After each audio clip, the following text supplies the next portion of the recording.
Halo teman-teman semua, kembali lagi bersama aku di channel Muhammad Vigo. Kali ini di video ini, aku akan melakukan review dan memberikan alur cerita tentang anime Kimetsu no Yaiba season keduanya ya guys. Jadi ini berisi full spoiler tentang episode satunya. Jadi bagi teman-teman yang belum menonton, bisa menontonnya terlebih dahulu ya, oke? Oke, nggak usah lama-lama lagi, kita langsung masuk aja ke pembahasannya. Tapi aku mau mengingatkan lagi nih, bagi kalian yang suka dengan channel ini, bisa banget kalian bantu aku dengan menekan tombol like, subscribe, dan share video ini ya.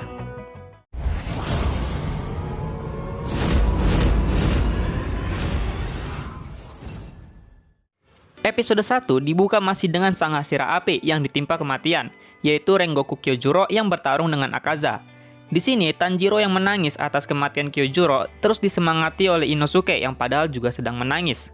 Gagak pembasmi iblis pun menyampaikan kematian Kyojuro kepada Kagaya dan juga kepada Senjuro, adiknya dari Kyojuro. Asli sih di sini awalnya masih mengandung tangisan banget ya guys. Kemudian kita diperlihatkan Muzan yang sedang menyamar menjadi anak bocah yang pintar. Lalu ia didatangi oleh Akaza yang melapor bahwa ia berhasil membunuh seorang Hashira. Naas sekali bagi Akaza, ia menyombongkan diri bahwa ia telah berhasil membunuh satu Hashira kepada Muzan. Muzan padahal tidak memerintahkan seperti itu. Yang ia butuhkan adalah membunuh seluruh korps pembasmi iblis dan si ketiga teman solid yaitu Tanjiro, Zenitsu, dan Inosuke. Akaza menerima luka yang sangat telak oleh Muzan karena kekecewaan Akaza yang sangat bangga dirinya bisa membunuh satu Hashira saja. Akaza juga bahkan masih menendam kepada Tanjiro karena perkataan Tanjiro yang menyakiti hatinya, yang mengatakan bahwa dia adalah seorang pengecut yang melarikan diri. Di lain sisi, saat di markas besar Korps Pembasmi Iblis, Zenitsu merasa dirinya tidak bisa berbuat apa-apa jika melihat Tanjiro saja bisa terdiam diri melihat itu semua. Di situ pula, Tanjiro melarikan diri untuk menyampaikan wasiat dari Kyojuro untuk disampaikan kepada keluarga Rengoku. Di sana, ia bertemu dengan adiknya Kyojuro yaitu Senjuro yang sedang menyapu halaman rumahnya. Ketika berbicara dengan Senjuro, muncul ayahnya yang tiba-tiba keluar dari rumah, yaitu yang bernama Shinjuro. Di sana, ayahnya masih tetap saja menghina anaknya yang sudah meninggal, dengan mengatakan apa yang dilakukan Kyojuro adalah hal yang sia-sia. Namun, perhatian Shinjuro teralihkan dengan anting Hanafuda yang dipakai oleh Tanjiro. Shinjuro mengatakan bahwa Tanjiro datang ke sana hanya ingin pamer saja, bahwa ia adalah pengguna teknik terkuat, yaitu teknik pernapasan matahari, yang merupakan ibu dari segala teknik pernapasan. Di sana, Tanjiro disudutkan dan dihajar oleh Shinjuro yang sangat merasa kesal dengan Tanjiro karena dia memamerkan dan mengejek keluarga Rengoku. Tanjiro yang tidak mengetahui apapun malah semakin marah dan kesal dengan dirinya karena kalau memang dia pengguna teknik matahari, mengapa bisa berdiam diri dan tidak bisa menolong Kyojuro yang sedang kesulitan melawan Akaza. Tanjiro yang sudah terlanjur semakin kesal memilih untuk menyundul kepala Shinjuro. Setelah itu, Senjuro merasa sangat lega dan berterima kasih karena ada yang menolong dan membela Kyojuro saat dihina oleh ayahnya sendiri. Kemudian, Senjuro menyerahkan buku catatan Hashira Ape milik keluarganya kepada Tanjiro untuk mencari informasi mengenai teknik yang dia pernah pakai sebelumnya yaitu Hinokami Kagura.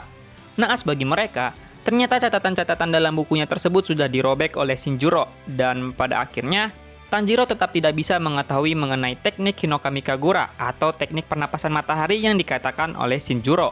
Kemudian ada etikat baik dari Senjuro, yaitu dengan mencoba untuk memperbaiki buku tersebut dan mencoba menanyakan mengenai teknik tersebut kepada ayahnya yaitu Shinjuro. Senjuro menceritakan mengenai dirinya yang juga tidak bisa berbuat apa-apa untuk membantu kakaknya yaitu Kyojuro. Akan tetapi, menurut kakaknya, ia tidak akan pernah marah kepadanya dan tetap akan terus menyemangati dirinya. Ketika berpamitan dengan Tanjiro, Senjuro memberikan jimat milik Kyojuro untuk bisa dijaga dan dirawat sepeninggal dari Kyojuro. Saat Tanjiro sudah pulang, Senjuro memberanikan diri untuk menyampaikan wasiat terakhir Kyojuro kepada ayahnya. Awalnya, ayahnya mengira kalau itu tidak perlu dan pasti hanya berisi tentang kemarahan Kyojuro terhadap dirinya. Akan tetapi, ternyata wasiat atau pesan terakhir yang ingin disampaikan oleh Kyojuro kepada ayahnya adalah Kyojuro ingin ayahnya selalu bisa menjaga kesehatan. Disinilah momen Shinjuro ayahnya seketika menangis.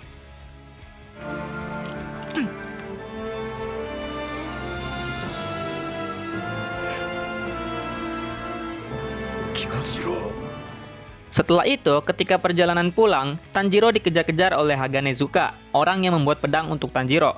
Nah, dia ini ngejar-ngejar Tanjiro karena udah 2 kali Tanjiro kehilangan pedangnya. Nah, pokoknya singkat cerita, mereka bertiga, si Tanjiro, Zenitsu, dan Inosuke melaksanakan latihan untuk meningkatkan kemampuannya. Masing-masing dari mereka pula udah menjalankan misinya dengan seorang diri. Lalu, kita diperlihatkan oleh misi yang dilakukan oleh Tanjiro. Di sana terlihat sekali kerjasama antara kedua kakak beradik ini, yaitu antara Tanjiro dan Nezuko yang semakin gacor dalam membasmi iblis. Nah, ketika Tanjiro balik lagi ke markas besar, terdengar suara yang berteriak meminta tolong. Ternyata, di sana ada Hashira Suara yang bernama Uzui Tengen yang sedang membawa Aoi dan Naho. Akan tetapi, Tanjiro yang sedang ada di sana berdebat dengan Uzui karena membawa asal-asalan dari mereka hanya untuk keperluan misi dirinya. Tanjiro kemudian mengatakan bahwa kami yang akan menggantikan posisi Aoi. Lantas, si Uzui ini heran maksudnya dari kami itu apa?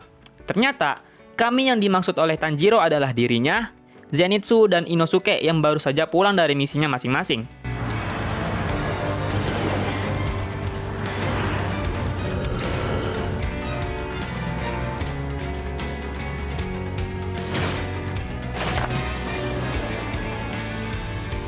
Uzui pun menyetujui hal tersebut dan mereka bertiga pun langsung berjalan ke tempat yang terkenal akan nafsu dan ketamakan, bernama Distrik Hiburan, yang ada di Jepang. Yang dimana distrik tersebut menurut pengakuan Uzui adalah tempat tinggalnya para iblis. Dan episode 1 pun berakhir. Nah guys, itu dia mengenai alur cerita dari episode pertamanya. Nah, bagaimana sih tanggapan aku terkait peluncuran dan isi episode 1 ini? Dulu ada yang bilang ya bahwa season kedua episode satunya itu akan berdurasi selama 1 jam. Ternyata durasinya tidak sampai 1 jam, bahkan 46 menit dan masih jauh dari kata 1 jam. Oh iya, waktu semalam aku cari season keduanya itu di Ikii dan Viu di sekitar jam 11:05 malam, aku masih belum menemukan episode 1 dari season keduanya ini. Jadi mau nggak mau harus menonton di Netflix ya, karena pihak mereka yang menurut aku lebih dahulu menayangkan episode ke-1 ini. Selepas kejadian tentang di Viu dan Ikii yang tidak aku temukan gitu videonya. Di 26 menit pertama, isinya masih berkutat mengenai kematian Kyojuro ya. Di sini juga mengandung bawang menurutku, ya karena di scene antara Tanjiro, Senjuro, dan Shinjuro gitu mengenai Kyojuro itu sendiri. Shinjuro sebagai ayah tetap menghina Kyojuro yang udah meninggal, tetapi ya ada wasiat gitu dari Kyojuro yang disampaikan yang membuat dia menangis gitu. Kemudian di 20 menit terakhir, baru tentang debut ketiga dari Uzui Tengen, yang dimana di season 1 dan di arc Mugen Train pernah muncul juga tapi hanya sebentar aja. Nah, debutnya ini dibarengi oleh Uzui Tengen yang ditemani oleh Tanjiro, Zenitsu, dan Inosuke. Entah bagi ketiga orang solid ini termasuk misi resmi atau tidak bersama dengan Uzui Tengen. Oke, itu aja alur cerita dan komentarku terkait episode 1 dari KNY season kedua episode ke-1-nya.